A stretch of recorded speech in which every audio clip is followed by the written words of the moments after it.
இதை தெரியாம எந்த முடிவையும் எடுக்காதீங்க. இதை தெரியாம எந்த முடிவை எடுத்தாலும் அது வாழ்க்கையில மீண்டும் புது வாழ்க்கை கிடைக்காமலே போயிடும். உங்களுடைய ஆசைகள் உலகத்தின் ஆசையோட கலந்திருந்தா கண்டிப்பா நீங்க எடுக்கக்கூடிய ஒரு முடிவும் உங்க வாழ்க்கையில பின்னுக்கு தள்ளிடும்.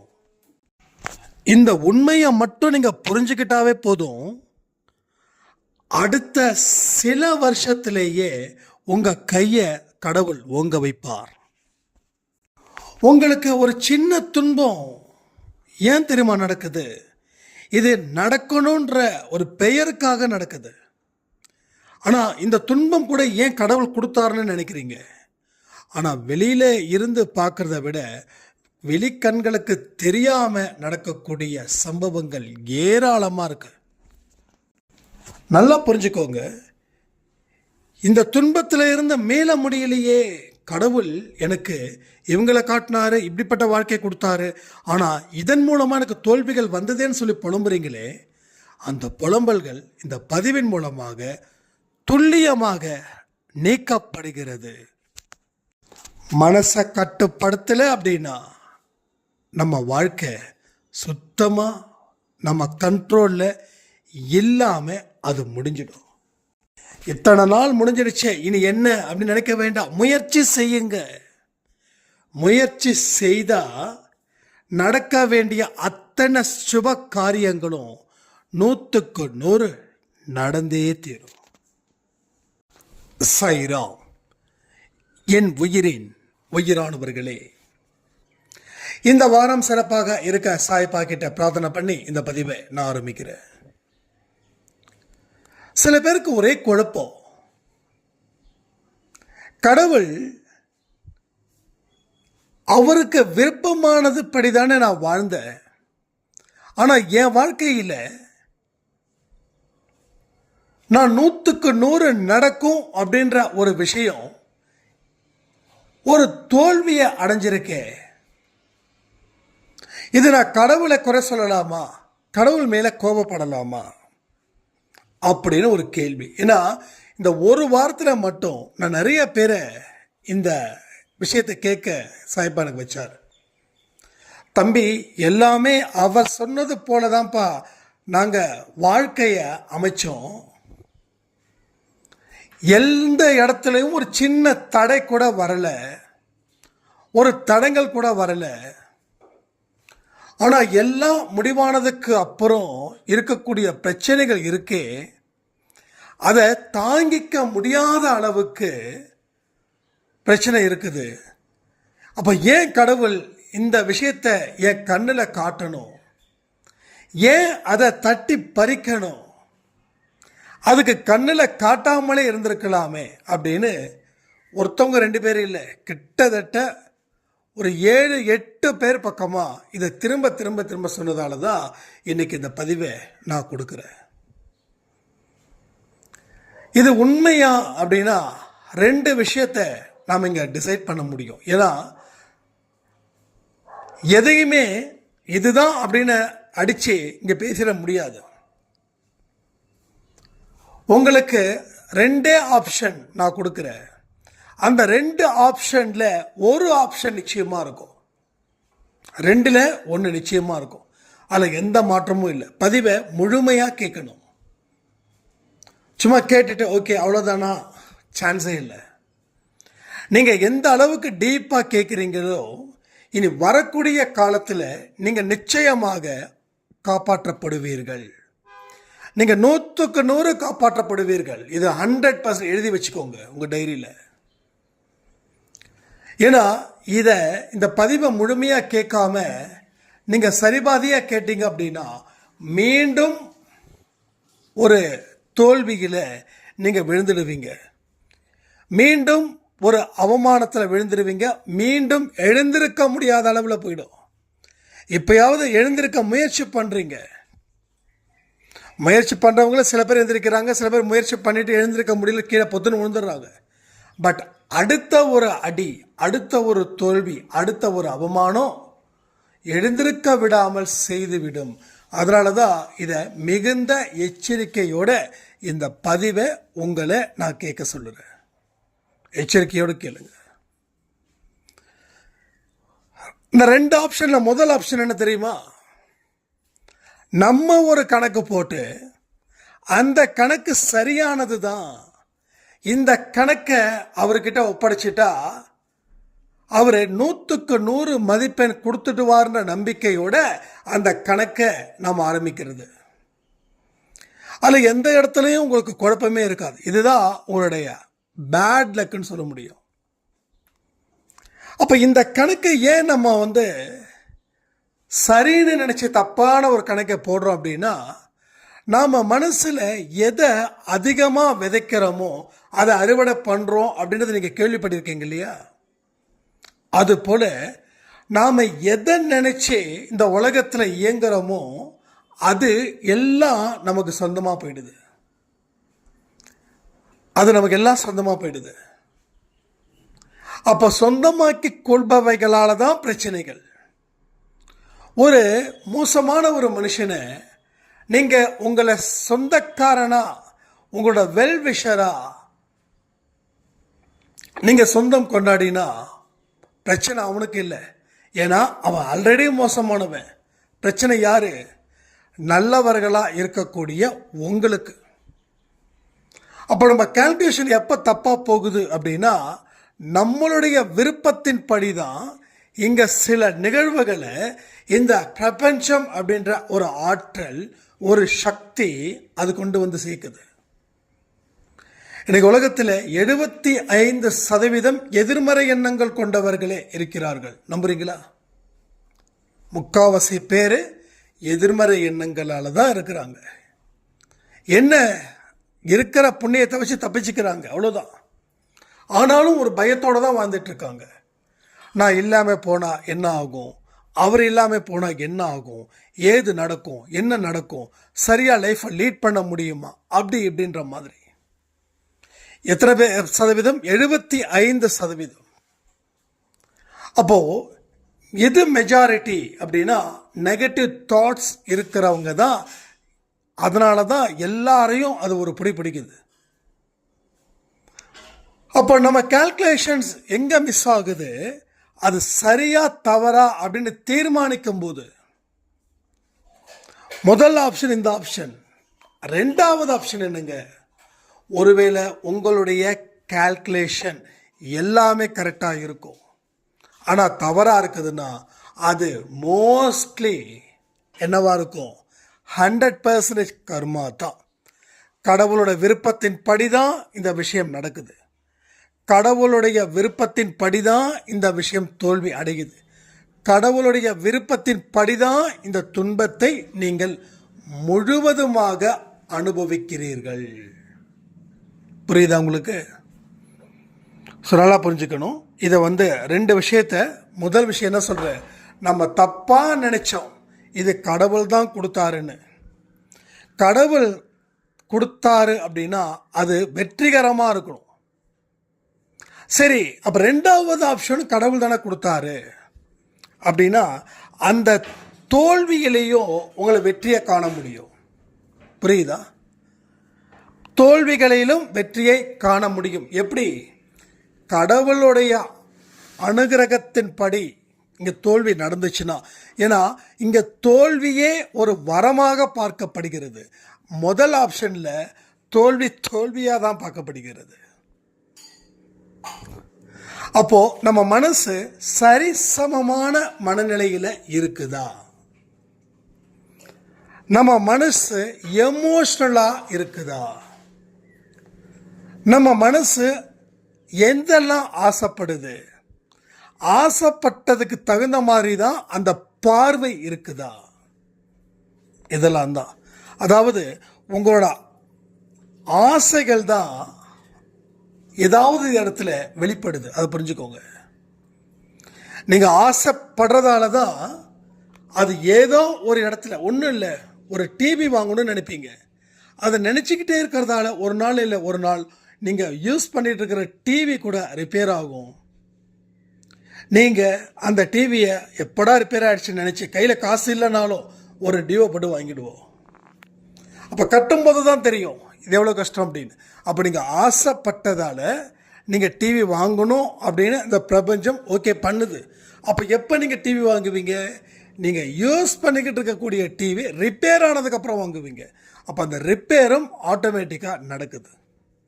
அப்போ நீங்கள் டிவி வாங்க ஆசைப்படலைன்னா ஒருவேளை உங்கள் வீட்டில் இருக்கக்கூடிய டிவி ரிப்பேர் ஆகாமலே இருந்திருக்கும்.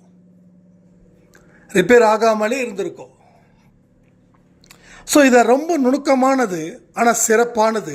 ஆனால் இதை எந்த அளவுக்கு ஸ்ட்ராங்காக நம்ம கேட்குறோமோ அந்த அளவுக்கு நம்மளுடைய மனம் உறுதிப்படும். நம்ம ஒரு லட்சியத்தை நோக்கி நாம் செல்வோம். அந்த லட்சியத்தின் விளைவாக நம்ம வாழ்க்கையில் பல நல்ல வழிகளை நாம் அருமையாக சிறப்பாக ஆரம்பிப்போம். இதை தான் நீங்கள் நல்லா புரிஞ்சுக்கணுன்றது. இந்த 2 ஆப்ஷனில் ஏதாவது ஒரு ஆப்ஷன் இருக்குதுன்னு நீங்கள் நம்புறீங்கன்னா கமெண்ட் பண்ணுங்கள். நம்பலைன்னா பொறுமையாக நிறைய நேரத்தை எடுத்துக்கிட்டு அதுக்கப்புறமா நீங்கள் முடிவு பண்ணுங்கள். நம்ம போடுற கால்குலேஷனால் வாழ்க்கை தப்பாக இருக்குதா, இல்லை நம்ம கரெக்டான கால்குலேஷன் போட்டும் வாழ்க்கையில் தப்பு நடக்குதா?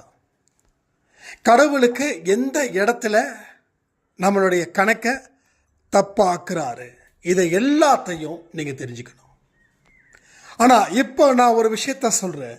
இதன்படி உங்கள் வாழ்க்கையை நீங்கள் வாழ்ந்தீங்கன்னா நீங்கள் போட்ட அத்தனை கணக்கும் கிரீன் சிக்னல் தான். நீங்கள் என்ன கணக்கு தப்பாக கணக்கு போட்டாலும் சரி, பாசு தான். அதுக்கு ஒரே ஒரு விஷயம் என்ன தெரியுமா? அதிகப்படியான நேரத்தை கடவுள்கிட்ட ஒப்படைக்கணும்.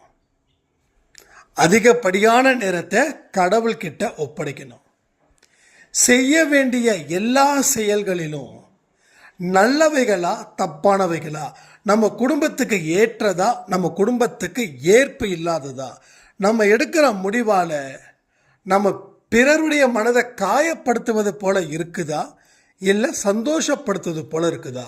இது என்னுடைய சுயநலத்துக்காக நான் எடுக்கிறேன்னா, இல்லை என்னுடைய பொது நலனுக்காக நான் எடுக்கிறேன்னா, இதை எந்த அளவுக்கு நீங்கள் ரொம்ப டீட்டெயில்டாக ரொம்ப டீப்பாக நீங்கள் அனலைஸ் பண்ணுறீங்களோ அதற்கு ஏற்றாற்போல் உங்கள் வாழ்க்கை முறை அமையும். புரியுதா? அதுக்கு ஏற்றாற்போல் உங்கள் வாழ்க்கை முறை 100க்கு 100 அமையும். அப்போது உங்களுக்கு தப்பான கால்குலேஷன் சான்ஸே கிடையாது. அப்படி பார்த்தாலும் உங்கள் கர்மாக்கள் மூலமாக உங்களுக்கு ஒரு சின்ன தடை வருது அப்படின்னா அது பெயரளவுக்கு ஏற்பட்டதாக இருக்கும். நீங்கள் திடீர்னு போகிறீங்க, ரோட்டில் சும்மா தடுக்கி விழுந்துடுறீங்க, ஒரு சின்ன காயம், ஒரு ஹாஸ்பிட்டல் போகிறீங்க, ஒரு ஊசி போடுறீங்க, அடுத்த நாள் காலையில் நீங்கள் நார்மலாக போயிடுறீங்க. இது எதனால் ஏற்பட்டதுன்னு யாருக்காவது தெரியுமா? இது எதனால் ஏற்பட்டுச்சு? உங்களுக்கு நடக்க வேண்டிய ஒரு விஷயம் பெயரளவுக்காக நடந்தது. அப்போது பெயரளவுக்காக நடக்கலைன்னா நடந்திருக்கக்கூடிய விஷயம் எவ்வளவு ஆபத்தானதாக இருந்திருக்கும் என்பதை நான் சொல்லி புரிய வைக்க வேண்டிய அவசியம் இல்லை, நீங்களே புரிஞ்சுக்கோங்க. ஏன்னா நம்ம ஒரே விஷயம், நம்ம கண்ணுக்கு என்ன தெரியுதோ அதை தான் நம்புகிறோம். அப்படிதான் நம்பி தான் ஆகணும், வேறு வழி இல்லை. ஆனால் கண்ணுக்கு தெரிஞ்சதெல்லாம் நம்புகிறோமே, நம்ம ஏமாற்றப்படுவது இல்லையா? இவர் நல்லவர்னு நம்புகிறோம், நம்ம கண்ணு பார்க்குது, அவர் பேசுகிறத காது கேட்குது, வெளிப்படையாக நாம் சில விஷயத்தை முடிவு பண்ணுறோம். ஆனால் அது நமக்கு ஆபத்தை கொடுக்கறதா இல்லையா? அப்போ அங்கேயும் மிஸ்டேக் இருக்குது. அட் சேம் டைம் கண்ணுக்கு தெரியாமல் இருக்கக்கூடிய விஷயங்களும் நிறைய அடங்கியிருக்குது. அதை நம்ம புரிஞ்சிக்க முயற்சி பண்ணலை. புரிஞ்சிக்க முயற்சி பண்ணாமல் இருக்கிறதால அதனுடைய பலம் என்ன அப்படின்னு நமக்கு தெரியல.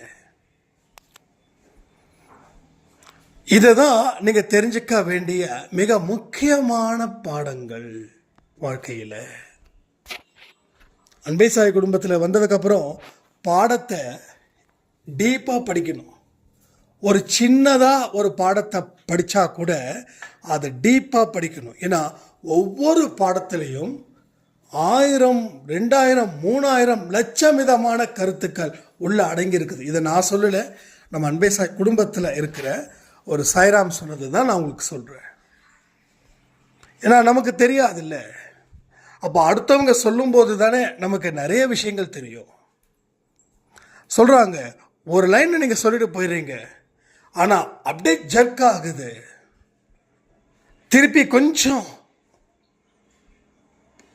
திருப்பி அதை கேட்கும்போது அந்த வார்த்தைகள் எங்கேயோ பொறி தட்டுது.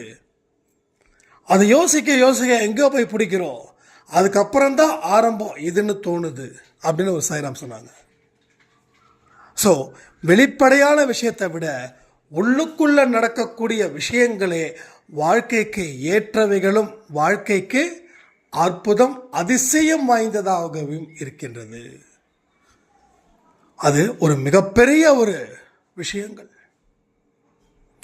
அதுல எந்த மாற்று கருத்தும் இல்லை. உங்க வழியில் நீங்க போகும்போது ஒரு சில பிரச்சனைகளை கொடுக்கும் கர்மா, அதை தாண்டி போகணுமா இல்லை அதை எதிர்த்து நிற்கணுமான்றது அந்தந்த நேரத்தில் நீங்கள் முடிவு பண்ணிக்கோங்க. சிலதை தாண்டிட்டா பிரச்சனை இல்லை, சிலதை எதிர்த்து நின்று போராடி போகிறது இன்னும் சிறப்பு. சில பேர் தாண்டும் போது பயந்து தாண்டுவாங்க. ஒரு பாம்பு இல்லையா அப்படின்னா நாம் என்ன பண்ணணும், அது பாம்பா இல்லைன்னு ஊர்ஜிதப்படுத்திட்டு அதை தாண்டணும். ஏன்னா ஊர்ஜிதப்படுத்தாமல் நம்ம தாண்டிட்டோம் அப்படின்னா பாம்பு வருதுன்ற ஃபீலிங்கில் நம்ம நடப்போம். அது ஒரு கயிறா கூட இருக்கலாம், புரியுதா? ஸோ கயிறை பாம்பாக நினைச்சதும் பாம்பை கயிறா நினைக்கிறது இங்கே உண்டு. ஒரு சாராம சொன்னாங்க, கயிறுன்னு நினச்சி அப்படியே தட்டி விட்ட, அது கடைசி பாம்பு ஓடி போயிடுச்சு. சார் பாம்பு நினச்சா அது தட்டி விட்டுருப்பாங்களா? இந்நேரம் எவ்வளவு சத்தம் போட்டிருப்பாங்க, புரியுதா உங்களுக்கு? அப்போது பயம்தான் இங்கே பிரச்சனையாக இருக்குது. அப்போ அது பாம்பு இல்லை கயிறுன்னும் போது அது தைரியமாக நம்ம தட்டி விட்றோம். ஆனால் கயிறு தான் பாம்புன்னு நினைக்கும் போது அது பாம்பு எங்கே போயிருக்கோம். ஐயோ பாம்பை தொட்டுட்டு தீட்டா தேதி கேலண்டரை போய் பார்க்குறது, பாம்பை நான் மிதிச்சிட்டேன், என்ன பாம்பு கொத்துமா? அடுத்த நாள் காலையில் பாம்புக்கு போய் பால் ஊற்றி. ஆனால் எனக்கு தெரிஞ்ச வரைக்கும் ஒருத்தவங்க சொன்னாங்க, பாம்பு பால் குடிக்கிறதுலாம் இல்லை அப்படின்னு. அது உண்மையாக பொய்யான்னு எனக்கு தெரியல. இங்கே யாராவது அனுபவம் யாராவது இருந்தால் சொல்லுங்கள். ஸோ பயத்தினாலே நம்ம பிரச்சனையை தாண்டக்கூடாது, அது நல்லா உறுதிப்படுத்திக்கோங்க. இது பயத்தினால தான் தாண்டுறேன் அப்படின்னா தாண்டாதீங்க. இல்லை தைரியமாக தான் தாண்டுறேன், இது எனக்கு எந்த பிரச்சனையும் பண்ண போகிறது இல்லை, நான் ஏன் இதுக்கு நான் இம்பார்ட்டன்ட் கொடுக்கணும்? ரொம்ப சந்தோஷம். அதான் சொல்லுனே, அந்தந்த இடத்துக்கு ஏற்பனா அந்தந்த மனதிற்கு ஏற்ப அதை தாண்டதா இல்லை அதை எதிர்த்து நின்று போராடுறதான்னு முடிவு பண்ணணும். ஆனால் இங்கே என்ன தெரியுமா, ஒரு பெரிய ஒரு லாஜிக், நம்மளை ஏமாற்றிக்கிறோம். ஒரே ஒரு விஷயந்தான், நமக்கு ஏகப்பட்ட பயம். அதனால் நம்ம என்ன சொல்லுவோம், அதெல்லாம் நான் பொருட்படுத்துறது இல்லை, அதெல்லாம் தாண்டி வந்துட்டேங்கன்னு சொல்லுவோம். ஸோ பயத்தினால தாண்டணுமா இல்லை அது நமக்கு தேவையில்லை, அதாவது பயம் இல்லாமல் அது எனக்கு தேவையில்லைன்றதுக்காக நான் தாண்டணும் தான். இதுதான் இந்த ரெண்டு விஷயத்தை உங்கள் மனசாட்சி முடிவு பண்ணும், நீங்கள் எப்படிப்பட்டவர்னு. அப்போ தான் உங்களுக்கு வரக்கூடிய அத்தனை சவால்களையும் உங்களால் சிறப்பாக எதிர்கொள்ள முடியும். இல்லைன்னா நீங்கள் விழுந்துருவீங்க. எவ்வளோ பெரிய ஆளாக இருந்தாலும் சரி, அவனோட பலகீனத்தை ஒருத்தர் பயன்படுத்தணும் அப்படின்னா அவன் கீழே விடாமல் முடியவே முடியாது. ஒன்று பலகீனம் இல்லாத ஒரு வாழ்க்கையை வாழணும், இல்லை நம்ம பலகீனத்தை பிறர்கிட்ட சொல்லாமல் வாழணும். இந்த ரெண்டில் ரெண்டாவது ஐ திங்க் பெஸ்ட்டுன்னு நினைக்கிறேன். ஏன்னா ஒவ்வொரு மனுஷனுக்கும் ஒரு பலகீனம் இருக்கும். எப்பேற்பட்ட ஆளாக இருந்தாலும் சரி ஒரு பலகீனம் இருக்கத்தான் செய்யும், அதில் மாற்று கருத்தே இல்லை. பட் அதை நம்ம சொல்லாமல் இருக்கிறதே நம்ம வாழ்க்கையில் கோடி புண்ணியமாக உருவாக்கப்படும். இதை எல்லாத்தையும் நீங்கள் என்னைக்கு இன்னும் ஒரு தெளிவை பெற்று ஒரு பொது மனிதனாக செயல்பட போகிறீர்களோ அன்னைக்கு உங்கள் வாழ்க்கையில் மிகப்பெரிய அற்புதம் அதிசயம் உங்களுக்காக அந்த இடம் காத்துக்கிட்டு இருக்குது. அப்போ நம்ம சேஞ்ச் பண்ண வேண்டியது நம்ம கேரக்டர்ஸ் இதை தவிர வேறு எதுவுமே இல்லை. இந்த கேரக்டரோட ட்ராவல் பண்ண முடியுமான்னு பாருங்கள் லைஃப் லாங். இது சக்ஸஸாக அமையுதா ஃபெயிலியராக அமையுதான்றதை பொறுத்து அதை கண்டினியூ பண்ணலாமா இல்லை டிஸ்கண்டினியூ பண்ணலாமான்றதை நீங்கள் முடிவு பண்ணுங்கள். ஏன்னா உங்கள் டெசிஷன் தான் இங்கே ஒரு பெரிய சேஞ்சஸை அது கொடுக்க போக்குது. ஒரே வழியில் ட்ராவல் பண்ணால் ப்ராப்ளம் இருக்குதுன்னு நாம் நம்பும்போது ஏன் அதே இடத்துல நம்ம ட்ராவல் பண்ணணும்? அதுக்கு பண்ண வேண்டிய நிர்பந்தம் என்ன? அதுக்கு என்ன ப்ரெஷர்? ஸோ இதை எல்லாத்தையும் நீங்கள் தீர்க்கமாக முழு மனதுடன் செயல்படும் போது தான் உங்கள் வாழ்க்கையில் மென்மேலும் வெற்றிகள் பெருகும். ஸோ இனிமேலாவது நான் இவர் ஏன் எனக்கு கண்ணில் காட்டினாரு, இவர் ஏன் இந்த மனுஷனை காட்டினாரு, இவர் ஏன் இந்த வாழ்க்கையை காட்டுறாரு, அந்த மாதிரிலாம் சொல்ல வேண்டிய அவசியம் இல்லை. நீங்கள் இப்படிப்பட்ட ஒரு வாழ்க்கை வேணும்னு நீங்கள் ஆசைப்பட்டதால் அது உங்களுக்கு எதிர்த்த மாதிரி நிற்குது, அவ்வளோதான். ஒன்றே ஒன்று சொல்கிறேன், மாய வலையில் சிக்கிறதுலாம் பெரிய விஷயமா? மாய வலையில் சிக்கிறதுலாம் பெரிய விஷயமா? என்னைக்கு உலகத்தின் பின்னால் இருக்கக்கூடிய ஆசைகளில் நம்மளோட ஆசைகளும் கலந்துருக்குது அப்படின்னாவே நீங்கள் ஈஸியாக வீழ்த்தப்படுவீர்கள்னு அர்த்தம். அதை தாண்டி உங்கள் லட்சியத்தின்படி நீங்கள் வாழும்போது என்ன தடைகள் வந்தாலும் எந்த விதமான கவன சிதறல்கள் வந்தாலும் அதை பொருட்படுத்தாமல் இருக்கிறீங்கன்னா நீங்கள் மாயை வலையில் சிக்கலன்னு அர்த்தம். தேனா பேசி குடியில் வீழ்த்துறவர்கள் இருக்கிறாங்க. அது இன்னைக்கு நிறைய இடத்துல நடக்குது. உங்கள் வாழ்க்கையில் நீங்கள் விழுந்தீங்கன்னா அது நிச்சயமாக ஒருத்தவங்க உண்மையை பேசல, அவங்க தேனா பேசினதால, அவங்க பொய்யா பேசினதால, அவங்க உங்கள் முன்னாடி நடித்ததால. நல்லா யோசிச்சு பாருங்களேன். பட்டு பட்டுன்னு பேசுகிறவங்க நீங்கள் விழுந்திருக்க மாட்டீங்க. தேனா பேசுகிறதால அது விஷமாக மாறிச்சு. அந்த இடத்துல தான் நீங்கள் விழுந்தீங்க. விழுந்தது உங்களால் எழுந்திருக்கவே முடியல. ஏன்னா நீங்கள் விழுந்த இடம் அது போல்.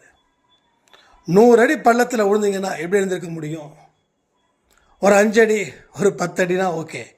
100 அடி பள்ளத்தில் நீங்கள் விழுந்திருக்கீங்க.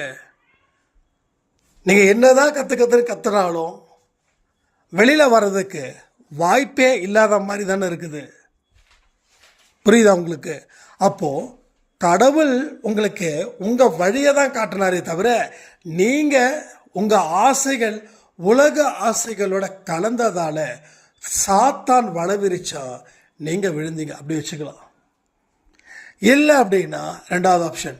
ஆனால் 2வது ஆப்ஷனில் போகும்போது கர்ம வினையினால் விழுந்ததாக கூட வச்சுக்கலாம். ஆனால் ஏன் கர்ம வினையெல்லாம் விழுந்தீங்கன்னா போன ஜென்மத்தில் நீங்கள் மாய வலையில் விழுந்ததால் அந்த பாவத்தையும் அந்த துன்பத்தையும் நீங்கள் அனுபவிக்கணுன்றதுக்காக இந்த வலை விரிக்கப்பட்டது. இது இதோடு முடிஞ்சிருச்சு.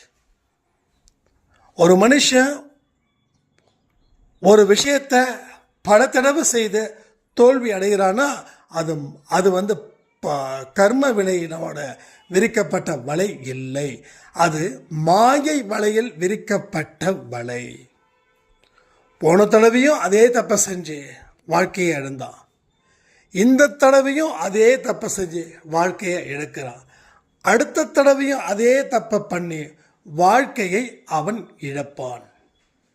இது கர்ம வினை சத்தியமா இல்லை, இது மாய வலை. சரியா?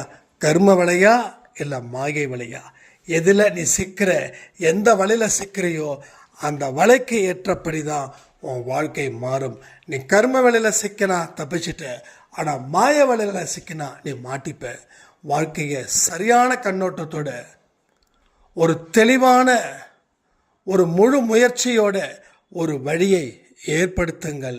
அதில் அற்புதத்தையும் அதிசயத்தையும் நீங்கள் காண்பீர்கள் சொல்லி இந்த பதிவை நான் முடிக்கிறேன். ஜெய் சாய்ராம்.